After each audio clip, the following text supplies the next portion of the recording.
Yeah, we call the Golden Island, because Indonesia has so many islands.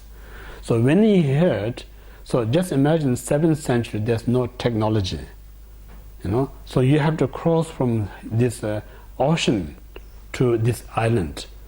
So he just traveled by like a handmade, like a boat, and then just imagine turbulence, circling, so almost he lost life. So took, I think, 12 months, they said, from India, West Bengal to this Golden Island. So almost he risked his life to receive this particular mind training teaching from the Great Master. So just imagine how much he put effort. So he went to this island and then met this, we call the Selengpa, great mind training master. And then he spent lots of time, he received complete teaching this mind training, then he brought back to India. Yeah, so he put so much effort for India. Then after India, he brought this to Tibet. Like when he traveled from India to Tibet, he was almost 72 years old. Just imagine, that time there's no car, motor vehicle, no airplane, just walk from like thousands of kilometers. So if you really think, it's not that it's like how much people put effort to bring from one country to another country, and that country to deliver another. So it's kind of loss of effort. So if you really see that, then we have some grateful, we have still opportunity to hear that continuous teaching. So that we call the parting from what we call the 7-point mind training. So main 7-point mind training is composed by his, I think it's a disciple called the Chekava Ishidoje. So he kind of sums up all the mantra in the 7 points. So its lineage come from Atisha, but composed by his student Chekava Ishidoje. That's a 7-point mind training. Now this particular, the parting from the 4 attachment, the parting from 4 attachment, like we say, again, where this teachings originated is important. Yeah. So if you know where it's originated, then it helps us. This teaching is authentic. Authenticity. Authenticity is so important. Like what we say, authenticity means teaching is like a medicine of the mind. So the teaching, if you have a mistake, wrong teaching, then it's going to harm your mind than benefit. So and therefore, we say you're really careful when you study Dharma. You should try your best to get accurate Dharma. If you get accurate Dharma, then we say before you actually try to practice, first you should spend more time to learn. Develop this great understanding. Make sure you think it's a really perfect teaching. Then it's right to apply. For instance, we say when you're traveling from this distance to some long distance, but you don't have anyone to travel with you, so suddenly you meet someone, say, I want to go with you. So you just not just simply go with the person. You never know who that person is. So before you just make decisions, I'm going with you, you must know the person very well. He is a self. He can be helpful or she be helpful. So once you know very well, then it's right to go with the person. Because when you go with the person, very helpful, joyful, and then journey makes much kind of joyful journey. But without making kind of examining, just go and then you find out the wrong person, it's going to be ruin your journey. No more than that, it's going to harm your life. So same like a Dharma is our companion. So a companion that we take in our everyday life, first, before you accept as your companion, you should give plenty time to really have a good understanding of Dharma. So if you have good understanding, then you see the value, you see the benefit. Now it's ready to apply that in your everyday life. That's how to practice. That's the reason we say you should not rush too much to practice. First you should give plenty time to gain knowledge. Then you practice it. That's more safer. Because sometimes we say, we're not kind of patience, we want to achieve much faster.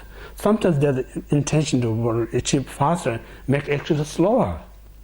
Why it makes it slower? It's like because you rush, not examining, you make all this mistake. So all these mistakes you wasted time, you have to all the way come back. It's not easy to come back because it's a habit. Once you build the habit, it's very hard to dismantle it. So without the dismantle, even it takes long, but every step is a make correct one. So if you make correct one, that actually faster than you rush and make lots of mistake, and then end you have to dismantle and then change. It's actually longer way. So we don't see that. We think the rushing is faster. So that's the reason we make more mistakes. Yeah. So in this way, like we need to find out the authenticity, like the history where this teaching came about. So teaching is like come from, of course, originate from Buddha, then passing down to one Bodhisattva, next Bodhisattva. So this particular parting from the four attachment came from the Manjushri to the great, we call the Lama Sakepa. So it's an early 12th century master. So how this teaching came to him direct from Manjushri was, it's like Lama Sakepa, Kunga Nyingpo, like I will give you a little bit of history. Like Buddhism came in Tibet in 8th century, brought by two great Indian masters, Padmasambhava and Chandarakshita. Yeah. And then from 8th to end of the 10th century, Buddhism so flourished in Tibet, particularly Vajrayana teaching.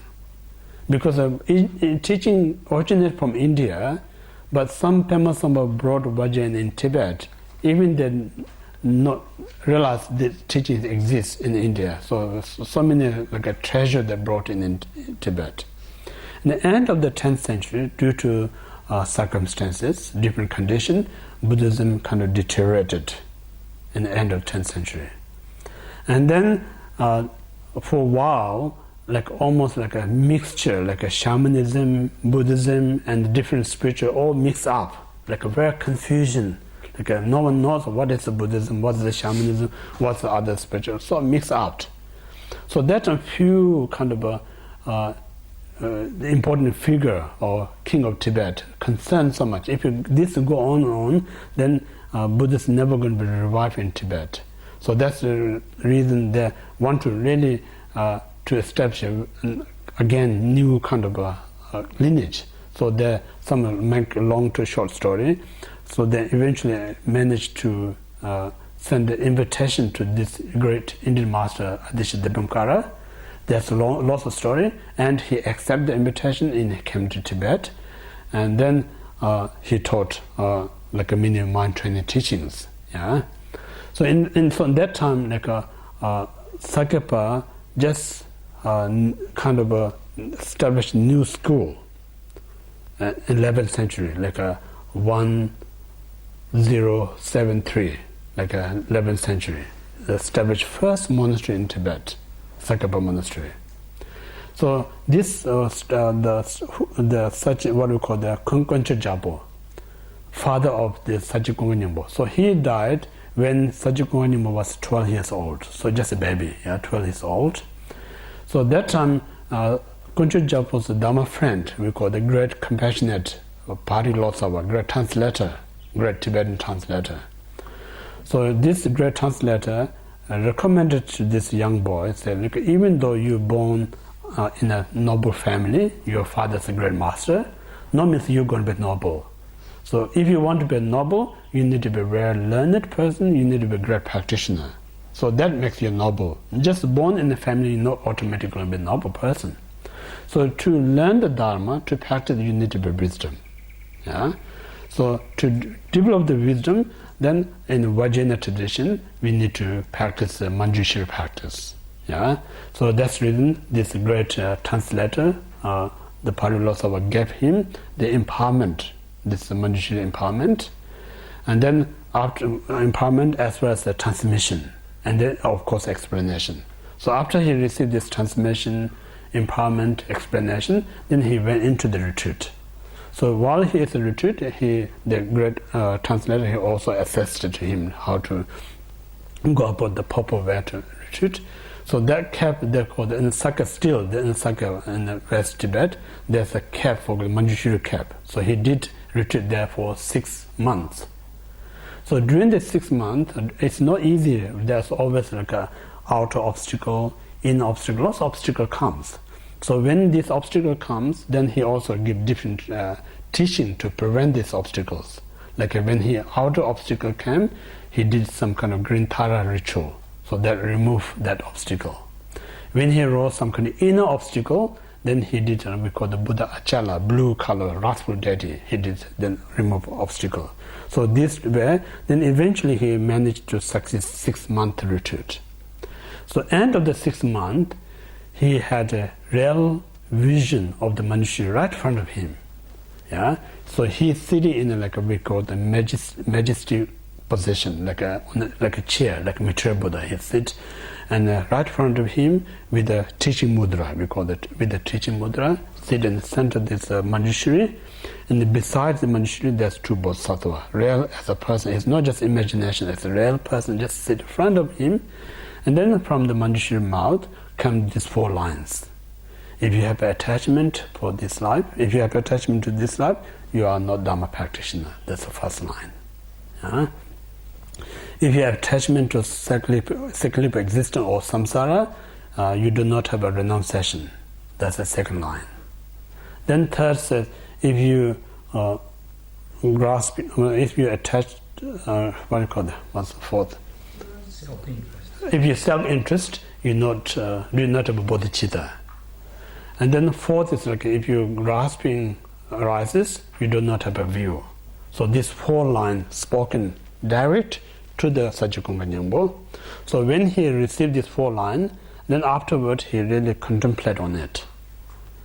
What really this means, these 4 lines. When he contemplate on these 4 lines, he realized these 4 lines contains entire minor teachings there. So he thought that this is so profound.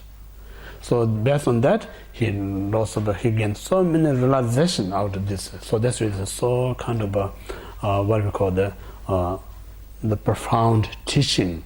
Just 4 lines explained entire this Mahayana Sutra. So that's really so profound. So in this way, like he received from direct from Manjushri to he is the first human to receive this teaching. Then he passed this lineage to his son, like Sonam Tsemo, Takpa Jansen, Sakya Pentita, Chuja Papa. So these we call the 5 founders of the Sakya. Then from these founders, then passing down to one master to next master. So all this way, like myself, fortunately I received this twice, 2 different masters. Like I received this from His Holiness Secretary, few occasions. I also received this from my great late master Khenpo Ngawang Dhamchoe. So it's like that's where I received. So in this way, those masters are like one of the very authentic, like a whole Tibet like respect these 2 masters. So they receive from their own master, right? Go back to the Sachikunga Nyingpo. So it's unbroken lineage. So that's very important. Like what we are discussing this retreat is like not something like I had to pick a book and then talk about it. Rather, I receive myself. So I share what I know little about this teaching with you.